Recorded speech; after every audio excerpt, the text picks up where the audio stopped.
I first met Ernest Shackleton in December 1902 at a farewell dinner given at Christchurch, New Zealand, to Captain Scott and the members of the Antarctic expedition.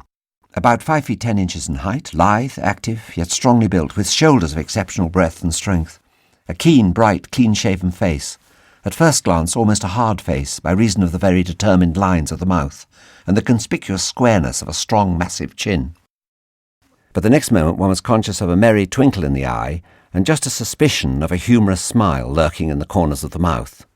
A voice that was at once soft and pleasing, and yet the voice of a man who could speak with men, with no uncertain sound, the voice of a man who must be obeyed, undoubtedly a born leader. And yet, withal, a man brimful of sentiment and sympathy, impulsive and generous to a fault. To my mind, a typical example of the iron hand beneath the velvet glove. This was my impression of the man at what might be termed a dress rehearsal. Fortunately for me, it was my good luck a few years later to see him actually facing the music, and I can only say that this first impression of mine, and my high appreciation of his character, was more than borne out by the searching tests of subsequent events. In July 1907, Ernest Shackleton, frustrated by his experience on the expedition led by Scott, was planning to make his own attempt to reach the South Pole, and invited me to join his 14-man shore party, which had been personally chosen by him from over 400 applicants. By the end of July, all our provisions for the expedition, including 2 years' supply of food and drink, were loaded aboard the Nimrod, the 40-year-old ship which was a veteran of many sealing ventures and was to be the expedition's transport and rescue vessel. We were then privileged to have a royal send-off, anchoring at Cowes, where the King and Queen, the Prince of Wales, and other members of the royal family inspected the Nimrod and met members of the expedition. Queen Alexandra presented Shackleton with a Union Jack to be carried on the southern journey, and King Edward VII conferred on him the Victorian Order. The Nimrod sailed on, and we all foregathered at Lyttelton in New Zealand in December 1907, in readiness for our start on New Year's Day. Shackleton had arranged for the Nimrod to be towed south to the Antarctic Circle by the Cunha in order to save coal, and by 4 p.m. on the 1st of January 1908, our expedition was underway. Cheer after cheer came from the 30,000-strong crowd which gathered on the wharf, and from the boats taking part in a regatta in the harbour. Finally, as we left the Heads, the crew of HMS Powerful, the flagship of the Royal Navy's Australian squadron, lined the deck as their band played Hearts of Oak and Auld Lang Syne. We were rarely off at last.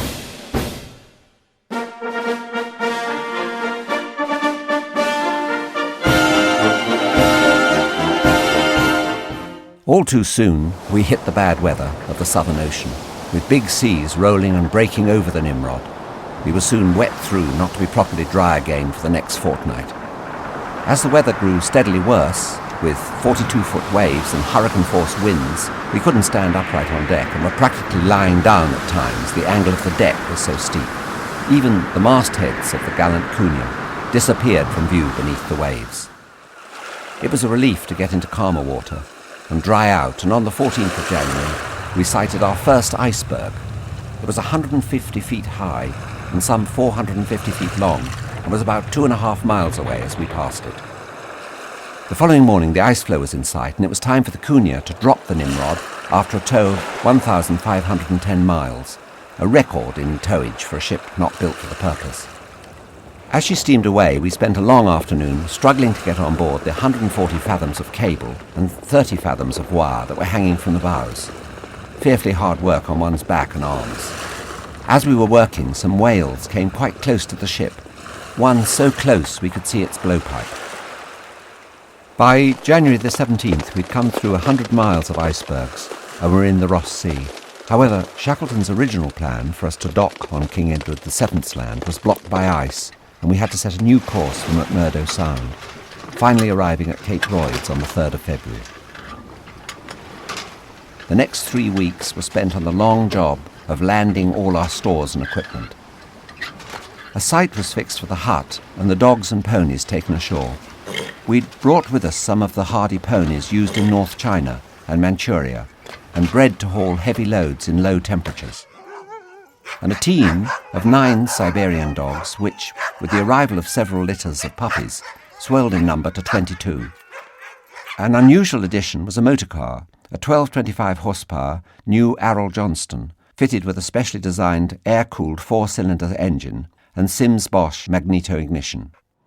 I was in the first shore party, hard sledging over heavy snow and ice, lumping the coal and kit up to a safe place. We must have got at least 10 tons of coal, besides many cases of maize and oil.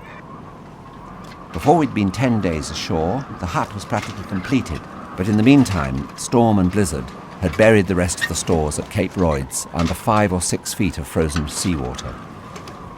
As Nimrod, our last link with home, left to return to New Zealand, the next 4 or 5 days had to be spent in using pick and shovel and iron crowbars on the ice-covered cases. The hut was to be both base camp and winter quarters, and as the light grew faint, ingenious solutions were found for reading in bed. The gear we'd taken ranged from needles and nails to a Remington typewriter, 2 Singer sewing machines, a gramophone, hockey sticks and a soccer ball, and a printing press with type, rollers, paper and other necessaries for the production of a book during the winter nights. With the use of our stove, enough bread could be baked to satisfy our whole hungry party for 15 every day. 3 hot meals a day were also cooked. On Midwinter's Day and birthdays, our teetotal regime was broken, and wine was served or a cask of beer was drawn. There was a penguin rookery close by the hut, and penguins and basking seals provided many good shots for the camera, as well as meat for the table. I hated killing the poor trusting birds.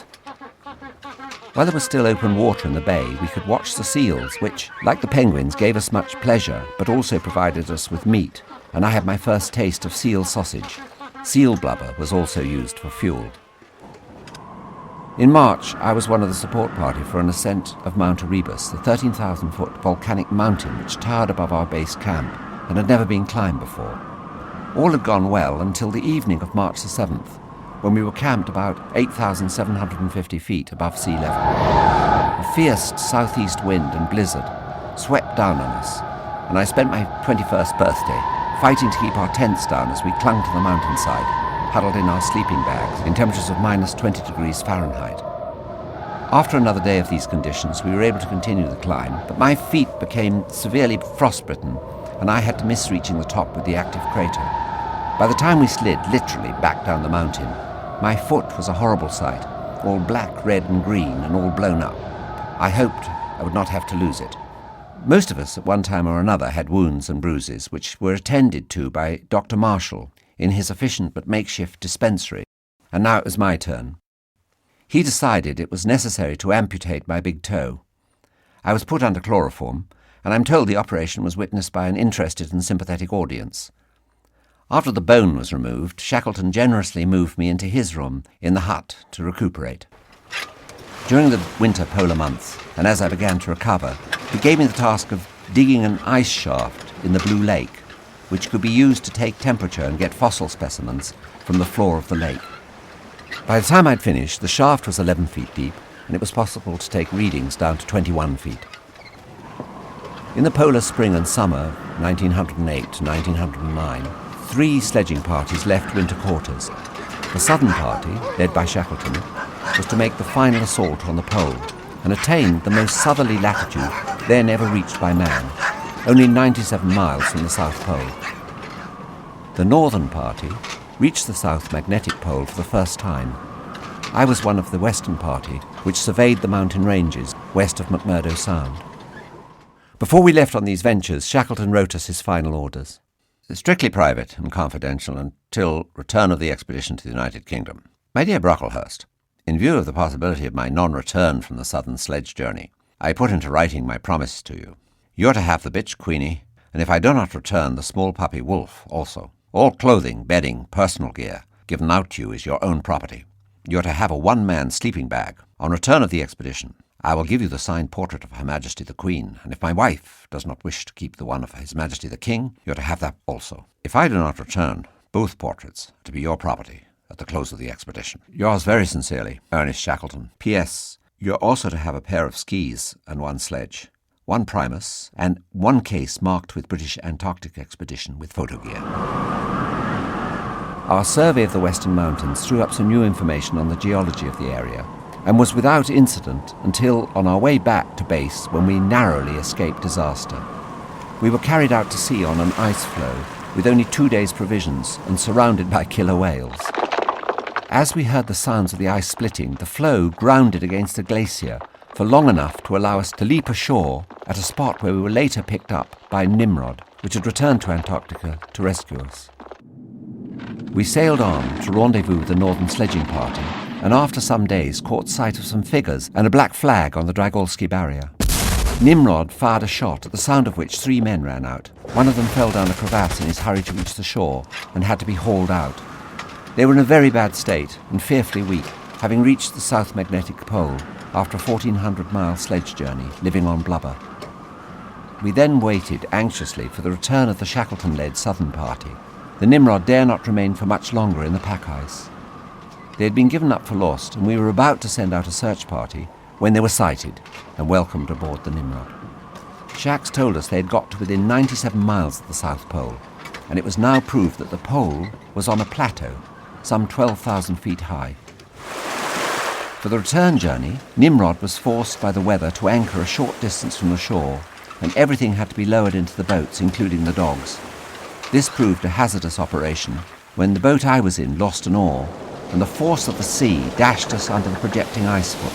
Flying sea spray froze onto our face and hands until, with the help of a landline, we were hauled up the slippery face into safety before the boat sank. By the 4th of March, all was ready for our departure, and we steamed off in the Nimrod. Shackleton left in the hut at Cape Royds enough supplies to last 15 men for a year, and a letter stating what had been achieved by the expedition and giving some other information which might be useful to future explorers. The lashings of the hut were adjusted so that it might be able to withstand the attacks of blizzards during the years to come. My birthday came around on the 7th of March, and this time we were sailing along the foot of the Aventry Range before Nimrod was forced to turn north to avoid the heavy pack ice. It was not worth the risk of getting caught for the winter. On the 22nd of March, land was in sight at last, and we dropped anchor in a small bay at the mouth of the Lord River. It was lovely to see the green and to hear the birds again. Then followed a day of packing and cleaning up. The dogs were washed and the ship cleaned for our arrival back at Littleton on the 25th of March, where we were met by many boats out in the harbour, and on the wharf by cheering crowds, guns firing, flags waving, and news reporters everywhere. I would have liked to return to Antarctic and perhaps bring a ship down and do some coastal work or try for the pole from the other side.